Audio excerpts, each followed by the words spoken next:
नमस्कार दोस्तों, हर्षित द्विवेदी एजुकेशन में आपका स्वागत है। मेरा नाम है विनीत सागर। हिमाचल प्रदेश में चल रहा है लेजिस्लेटिव असेंबली इलेक्शंस। वोटिंग हो चुका है।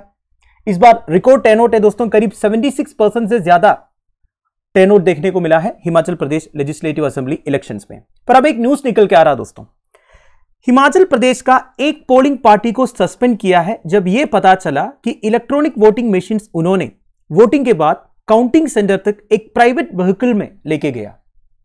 रूल यह कहता है दोस्तों, इलेक्ट्रॉनिक वोटिंग मशीन्स को हमेशा गवर्नमेंट व्हीकल्स में ही ट्रांसपोर्ट करना है।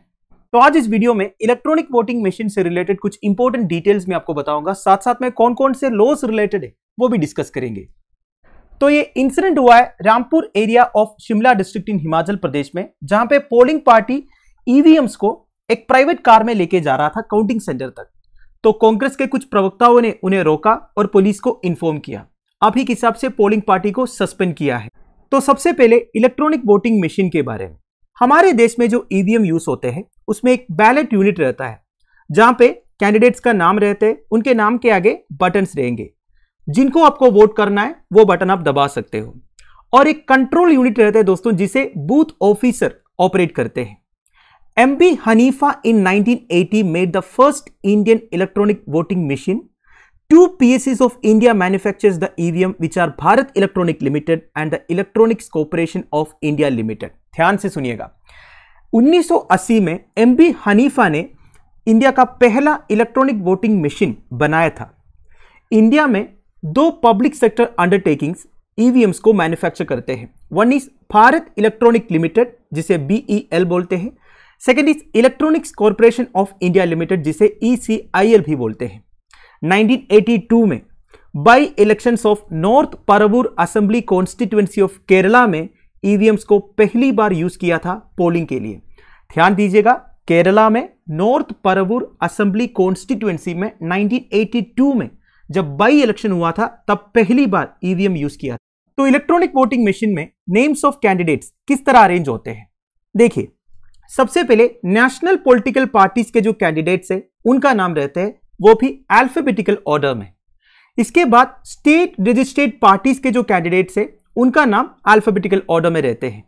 Now as per the provisions of Rule 49MA of Conduct of Elections Rules 1961, the presiding officer can obtain a written declaration from the voter if they claim that the vote cast is incorrect. अगर किसी भी voter को doubt feel हुआ कि उन्होंने जो vote cast किया वो प्रॉपर तरीके से ईवीएम में रजिस्टर्ड नहीं हुआ, तो वो प्रिसाइडिंग ऑफिसर को कंप्लेन कर सकते हैं as per the provisions of Rule 49MA of the Conduct of Elections Rules 1961। अगर वोटर एक रिटन डिक्लेरेशन देते हैं प्रिसाइडिंग ऑफिसर को, तो प्रिसाइडिंग ऑफिसर उस वोटर को एक टेस्ट वोट रिकॉर्ड करने के लिए परमिशन देंगे। उसके बाद जो पेपर स्लिप जनरेट होता है उसे वो वेरीफाई कर सकता है, मतलब जिनको वो वोट कास्ट किया उसी को वोट रजिस्टर हुआ है या नहीं वो उस पेपर स्लिप में वो देख सकते हैं। वैसे ये पेपर स्लिप जनरेट होता है वीवीपैट से। वीवीपैट के बारे में मैं आपको आगे बताऊंगा। अगर वोटर का क्लेम सही है कि इलेक्ट्रॉनिक वोटिंग मशीन में वोट प्रॉपर तरीके से रिकॉर्ड नहीं हो रहा है, तो प्रिसाइडिंग ऑफिसर क्या करेंगे, ये मैटर रिटर्निंग ऑफिसर को रिपोर्ट करेंगे and stop further casting of votes in that voting machine and act as per the guidelines are given by the returning officer। तो बेसिकली उसके बाद वोटिंग बंद करना है, फिर रिटर्निंग ऑफिसर जो डायरेक्शंस देंगे उसके हिसाब से आगे बढ़ना। वैसे इलेक्शन कमीशन ऑफ इंडिया का जो टेक्निकल एक्सपर्ट्स कमिटी है वो दो PSUs के साथ कोलैबोरेट करके ईवीएम्स को डिवाइस एंड डिजाइन करते हैं। वो दो PSUs का नाम मैंने आपको ऑलरेडी बताया, Bharat electronics limited and electronics corporation of India Limited. Now VVPAT के बारे में। वीवीपैट का फुल फॉर्म है voter verifiable paper audit trail. VVPAT is another independent machine attached to the EVM which helps the voter verify the vote. एक एक voter अपना vote verify कर सकता है दोस्तों वीवीपैट से। ये काम कैसे करते हैं मैं आपको बताता हूं।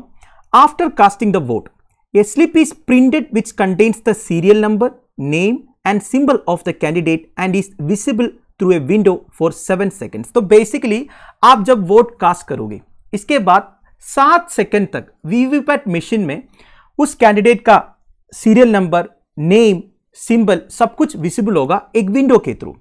7 सेकंड के बाद जो है ये जो स्लिप है ये ऑटोमेटिकली प्रिंट होता है।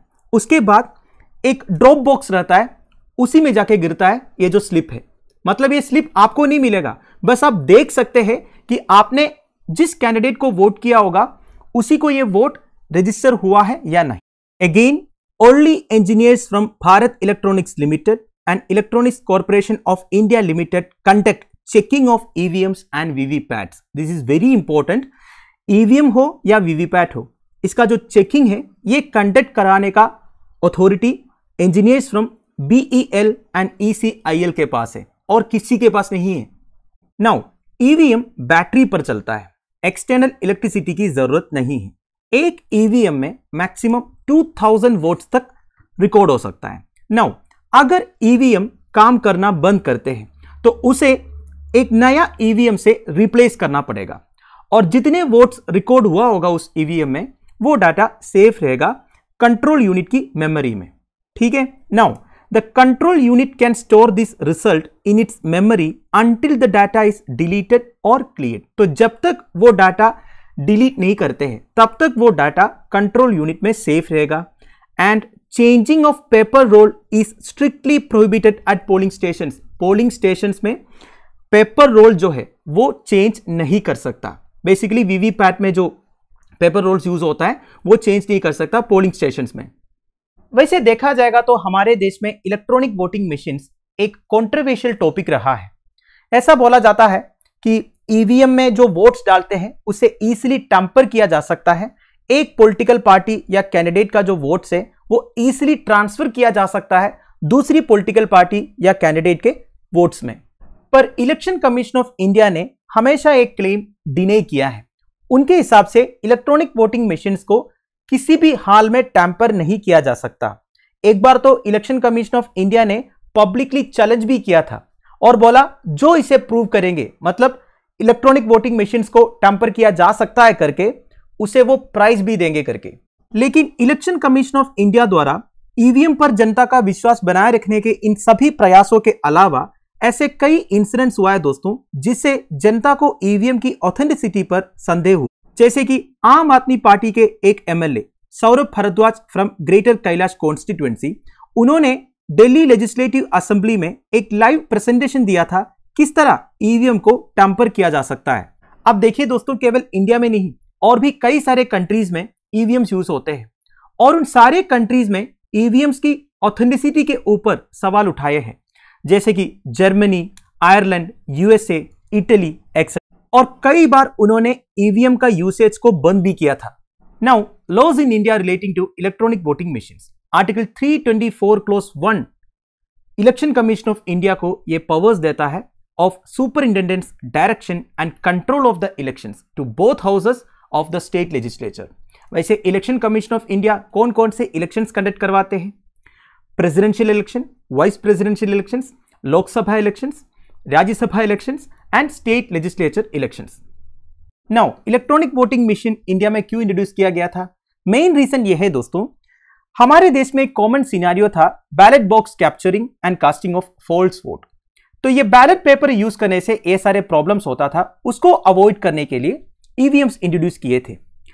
Indian parliament representation of the people act 1951 को अमेंड करके सेक्शन 61A इंट्रोड्यूस किया, which lays down the provisions for use of electronic voting machine by Election Commission of India to conduct general and state election in India. This is very important. तो electronic voting machine का introduction किस amendment से हुआ था?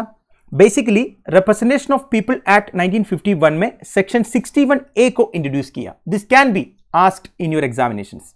तो दोस्तों that's it. I hope आपको video informative लगा होगा। Thank you for watching. Bye bye. Have a nice day.